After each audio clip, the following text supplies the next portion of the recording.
이 대학을 다닐 때 친구들과 생일 모임을 가지면 이 생일 축하합니다라는 노래의 가사를 왜 태어났니? 왜 태어났니라는 노래로 바꾸어 부르곤 했습니다. 그렇게 부정적인 노랫말로 가사를 바꿔 불렀던 이유는 이 젊은 날에 흔히 가지는 이 미래에 대한 불안함과 이 삶의 허무의 느낌 때문이 아니었을까 생각을 합니다. 조금은 다른 얘기일 테지만 이 부처님의 생일 이 4월 초파일은 어떤 의미에서는 이 부처님은 왜 세상에 태어나셨을까를 다시 한번 생각해 보는 날이 아닐까 하는데요. 이 팔상도의 두 번째 비람강생상은 바로 이 부처님이 태어나시는 이 장면을 담고 있죠. 이 부처님은 인도와 근접한 이 현재 네팔에 있는 이 룸빈이라는 곳에서 태어나셨다 하죠. 이 비람강생상의 비람은 바로 그 룸빈이를 이 한문으로 번역한 말입니다. 그래서 비람강생상은 말 그대로 이 부처님께서 룸비니에서 태어나신 모습이라는 뜻일 테죠. 오늘 영상은 이 팔상도의 두 번째 그림 비람강생상이 나타내는 이 부처님의 탄생에 관한 이야기와 그 안에 담긴 상징의 의미들, 그리고 이 모든 것이 전체적으로 이 불교의 어떤 중요한 의미를 담고 있는지를 한번 살펴보도록 하겠습니다. 먼저 결론부터 말씀을 드리면 이 팔상도의 두 번째 비람강생상은 이 마야 부인의 출산과 부처님의 탄생에 관련한 이야기로, 이것은 첫째로 부처라는 인간이 성취한 고통 해결의 의미, 두 번째로 이 부처라는 인간이 이룬 이 마음 청정의 의미, 이 세 번째로는 이 부처라는 인간이 나타낸 인간의 위대한 가능성과 존엄의 의미를 나타낸다 하겠습니다. 그럼 어떻게 이러한 의미들이 비람강생상에서 찾아지는지를 살펴보도록 하겠습니다. 이 팔상도의 첫 번째 그림 도솔레이상이 이 아이를 임신한 마야 부인의 태명을 그린 것이라면, 오늘 설명드릴 두 번째 그림 비람강생상은 이 한마디로 마야 부인이 훗날 부처가 될 아이를 낳는 이 출산의 장면을 묘사하고 있습니다. 보통 힘들고 어렵게 한 생명이 탄생하는 이 출산의 과정을 직접 겪고 본 사람들은 그것이 감동스럽지만 결코 보기 편한 장면은 아니라고들 말을 하죠. 하지만 비람강생상이 묘사하는 이 마야 부인의 출산과 부처님의 탄생은 보통 사람이 겪는 이 현실적인 출산의 모습과는 거리가 멀다 하겠습니다. 그 이유는 이 비람강생상에는 이 현실적인 출산에 나타난 이 고통이 전혀 담겨져 있지 않고, 또한 믿기 힘든 여러 가지 초자연적 현상들이 함께 그려져 있기 때문입니다. 그럼 비람강생상에 나타나는 이 마야 부인의 출산과 이 부처님의 탄생에 관련한 이 특이한 점들을 이 네 가지로 나누어 하나하나 살펴보면, 이 첫 번째로 비람강생상에서 이 마야 부인은 보통의 산모와는 다르게 이 별다른 고통을 느끼지 않고 이 선 자세, 이 선체로 아이를 낳고 있다는 것입니다. 이 출산은 아이를 낳는 이 산모에게 상상하기 힘든 이 고통을 준다 알려져 있죠. 그리고 아이를 낳지 못하는 남자들은 그 고통을 짐작하기 힘들다 얘기를 하고요. 하지만 비람강생상, 팔상록, 그리고 다른 불교의 여러 경전들에 의하면 이 마야 부인은 전혀 이 출산의 고통을 느끼지 않고 이 미래의 부처가 될 아기를 낳았다 합니다.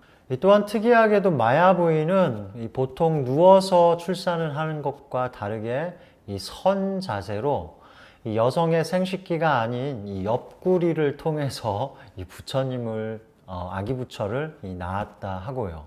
이 부처님의 부모님인 이 정반왕과 마야 부인은 이 결혼을 하고도 이 오랫동안 아이를 가지지 못했다 알려져 있습니다. 이러한 사실에서 이 마야 부인이 늦은 나이에 아이를 낳는 노산임을 알 수 있는데요. 이렇게 초산과 노산이 동시에 겹친 걸 생각할 때 이 고통 없이 아이를 낳았다는 것은 굉장히 좀 특이하고 드문 일이라 아니할 수 없죠. 이 현대의학의 무통주사와 그리고 제왕절개가 존재하지 않던 시절에 이 마야 부인이 이처럼 고통 없이 옆구리를 통해서 아이를 낳았다는 것은 좀처럼 믿기가 힘든 얘기로 들리죠. 그렇게 순탄하게 부처님이 태어나시고, 하지만 이 마야 부인은 이 왕자를 낳은 후, 미래 부처가 될 아이를 낳은 후 이 일주일 만에 세상을 떠났다 하죠. 그리고 당시의 관습에 따라 이모인 마 파자파티가 이 정반왕의 부인이 되어서 이 정성스럽게 이 고타마 시타르타 그 부처가 될 아이를 키웠다 합니다. 이 비람강생상에 나타나는 이 마야 부인의 출산과 부처님 탄생에 관련된 이 두 번째 흥미로운 점은 그 출산의 장소가 이 실내 공간이 아닌 바깥, 즉 야외로 이 나무 아래에서 일어났다는 점입니다.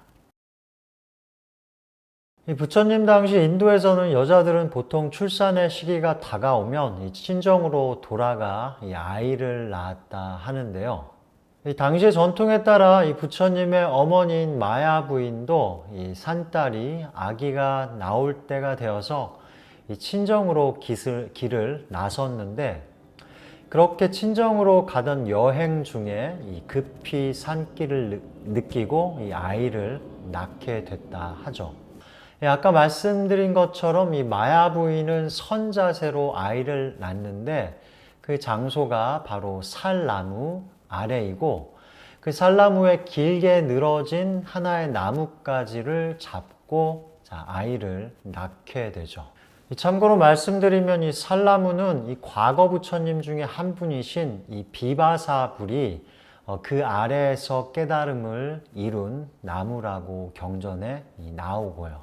흥미롭게도 이 부처님의 탄생과 이 앞으로 설명드릴 깨달음 그리고 죽음, 부처님의 죽음이 모두 이 나무 아래에서 이루어지고 있다는 이 사실입니다. 이렇게 보면 나무라는 생명은 이 부처님 삶의 이 중요한 순간들을 이 목격한 증인으로 볼 수 있는데요. 이에서 불교의 경전은 부처님이 돌아가시고 이 사람들의 기억에 의해 보존되다 이 가장 먼저 나뭇잎에 새겨지고 더 나중에는 이 나무판에 새겨지게 되는데, 어쩌면 이것은 우연이 아닐지도 모른다는 생각이 들죠. 이 다음으로 비람강생상이 나타내는 부처님 탄생과 관련한 특이한 세 번째 모습은 보통의 신생아들과는 다르게 이 마야 부인이 낳은 아기, 그 고타마 시타르타는 어릴 때부터 이 발육이 빠르고 남달라 태어나자마자 걷고 말을 했다는 것입니다. 이 팔상록과 불교 경전에 따르면 부처님은, 이 아기 부처님은 태어나시자마자 이 땅을 곧바로 서시고 걸으시는데요. 그렇게 걸으시는 발 아래에 꽃이 피어나면서 이 아기 부처님은 7발짝을 걸으시고 그 마지막 걸음 끝에 서서 이 오른손으로 하늘을 그리고 왼손으로는 땅을 가리키며 이 천상천하 유아독존이라는 유명한 말을 했다고 하죠. 이 천상천하 유아독존이라는 이 개송은 여러분 많이 아시듯 이 하늘 위와 아래 나만이 홀로 존귀하다라는 뜻입니다. 이 비람강생상은 이 장면을 7송이의 연꽃이 피어 있고 이 아기가 서서 하늘을 가리키는 장면으로 묘사를 하고 있습니다. 자, 위대한 사람의 어린 시절에 관한 이야기를 보면 그 어린 나이에 성장이 빨라서 자, 그를 일찍 깨치고 더 심하게는 뭐 사서삼경을 완벽하게 봤다는 얘기가 종종 나오는데요. 하지만 부처님은 그런 것보다도 더 성장과 발육이 남다르셨던지 태어나시자 마시자 걸으시고 말을 하는 것으로 비람강생상은 묘사를 하고 있습니다. 마지막으로 비람강생상에서 눈여겨볼 네 번째 특이한 점은 이 부처님 탄생의 순간에 이 불교 여러 신들이 그곳을 찾아와 함께 기뻐하면서 여러 가지 초자연적 현상을 일으킨다는 것입니다. 팔상록과 경전에 따르면 마야 부인이 아기 부처님을 낳는 순간 삼파나 혹은 조산사가 아닌 제석천의 신이 내려와 그 아기를 하늘의 비단으로 받았다 합니다. 비람강생상에서는 때때로 이 제석천이 한 명의 서 있는 남자의 모습으로 그려져 있고요. 그렇게 태어난 부처님은 곧바로 땅을 걸으시고 천상천하 유아독존이라는 말을 하시죠. 그리고 그 말을 끝나자마자 하늘의 용들이 내려와 입을 통해서 물을 뿜어서 서 있는 아기 부처님을 깨끗하게 목욕시켜 드렸다 합니다.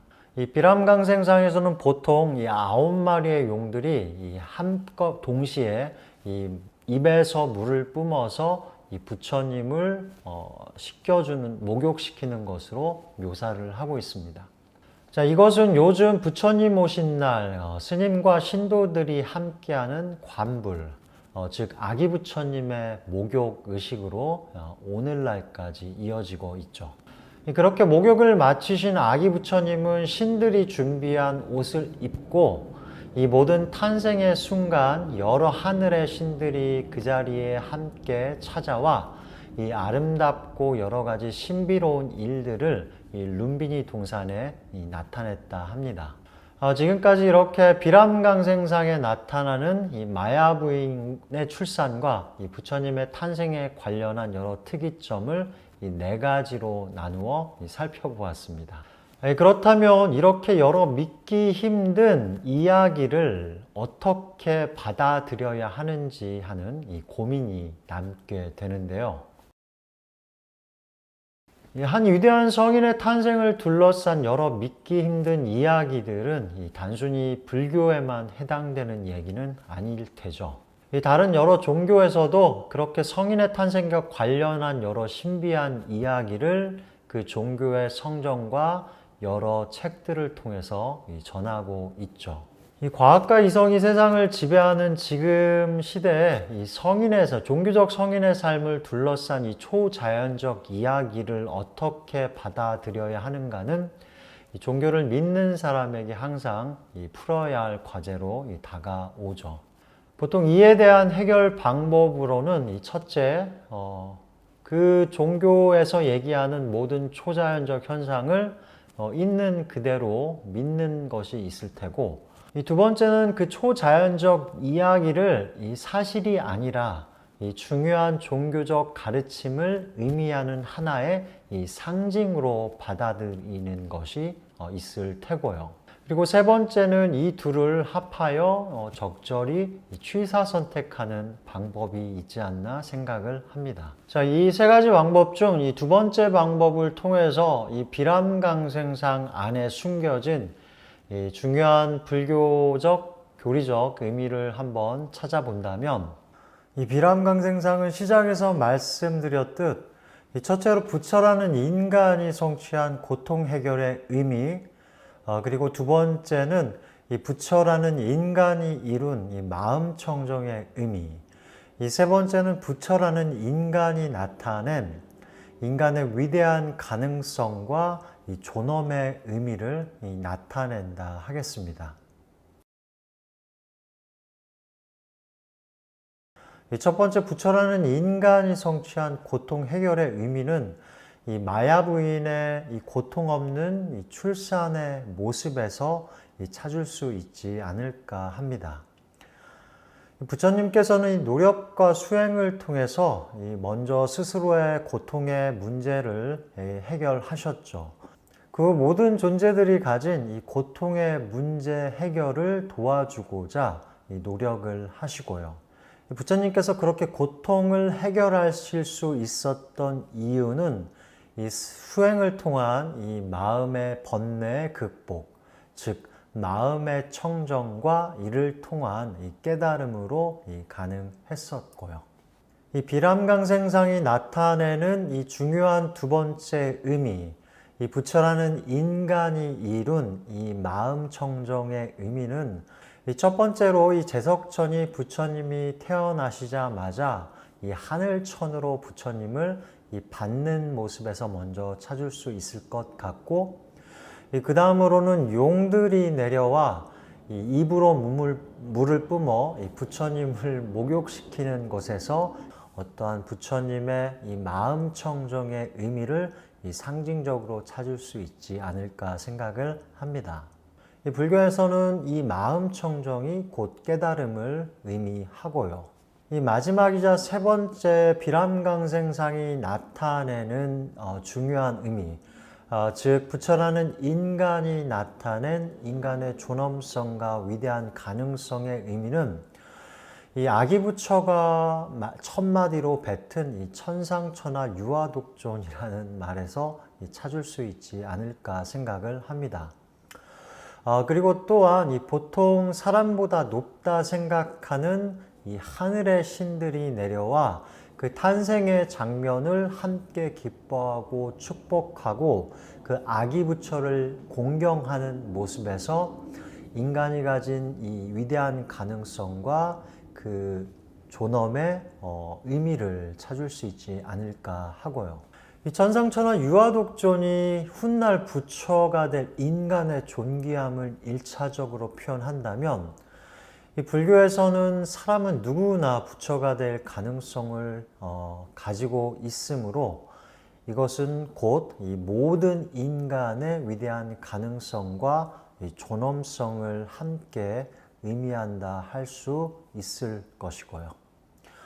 이처럼 오늘은 팔상도의 비람강생상에 나타난 이 부처님 탄생에 관련한 여러 이야기들을 살펴보면서 그 안에 나타난 불교의 중요한 의미들을 함께 살펴보았습니다.